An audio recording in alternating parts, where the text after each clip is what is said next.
A barrister found to have used AI to prepare for a hearing after citing fictitious cases. So Deloitte last week published a report. They charged 440,000 Australian dollars to the Australian government for this report, and it was found that it had erroneous citations, it had facts that didn't exist, it had cited, I think it was a researcher at the University of Sydney or somewhere like that, who the government then contacted, like, hey, we'd love to talk to you about this stuff that you've written, and they did not exist. So Deloitte had published a report that was full of hallucinations, and we're going to see this across all industries. So this is a legal case.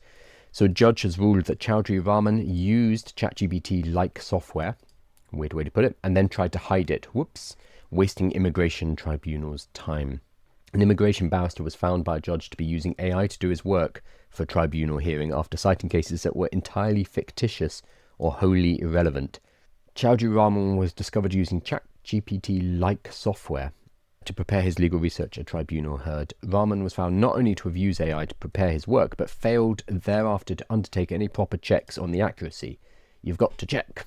AI will make stuff up. And if you say, hey, I need you to find cases that support this argument, and it cannot find them, it will go ahead and make them up.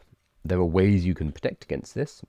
You can give it additional prompting, but you still need to check the results, especially in high risk cases like this. If it makes something up for a birthday card that he's sending to a friend or some email between colleagues and someone gets made up, that's not the end of the world. If it makes something up and you publish a report to the Australian government and charge them $400,000, or you take it to court, that's a problem. So we need to be mindful of the risks as well. The upper tribunal judge Mark Blundell said Rahman had even tried to hide the fact he had used AI, so he lied, and wasted the tribunal's time. Blundell said he was considering reporting Rahman to the Bar Standards Board. The matter came to light in the case of two Honduran sisters who claimed asylum on the basis they had been targeted by a criminal gang in their home country. Rahman represented the sisters, 29 and 35, and it was escalated to an upper tribunal. He said that 12 authorities were cited in the paperwork by Rahman, but when he came to read the grounds, he noticed that some of those authorities did not exist, and others did not support the propositions of law by which they were cited in the grounds. There were 12 authorities cited and set out what was said by Mr. Rahman about these actual fictitious cases. Anyway, yeah, basically this guy got caught. So this is one person getting caught and trying to hide it, and potentially he's going to lose his job, and it's going to be extremely bad for his firm as well. My question here is how many other barristers are using it and getting away with it so far. Hopefully this will be a warning to them to, one, be careful in your usage, and two, you need to check what is coming out of ChatGPT, especially when the stakes are this high, because this means that these two women, these Honduran sisters who he was representing, their case is going to get pushed back. It's going to get pushed.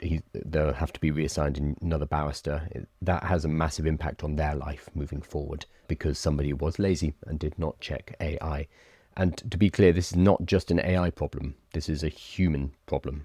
It's not artificial intelligence, it's a human intelligence problem. We cannot just use AI and accept it in the same way that you can't just accept anything from off the internet. There was a slide which I saw at the conference yesterday by Nathan, I've forgotten his name, but he runs Dora for Google, Dora study. But he had a slide which was really fantastic. It was about software engineers and their trust levels of artificial intelligence. And there were 5% of them who trusted it for nothing, and they'd use it for nothing, and they thought it was always wrong. And then there was 5% who thought that AI was always right and it was infallible. And he was saying that these 5%, these are the people we need to talk to. The reality is somewhere in the middle. Outputs from AI are somewhat accurate, and that's why we need to combine it with our expertise in order to use it effectively. So the people who are ignoring it totally, 5%, and the people who are agreeing with it explicitly in everything, they're the problems. And they're the people we need to have serious discussions with.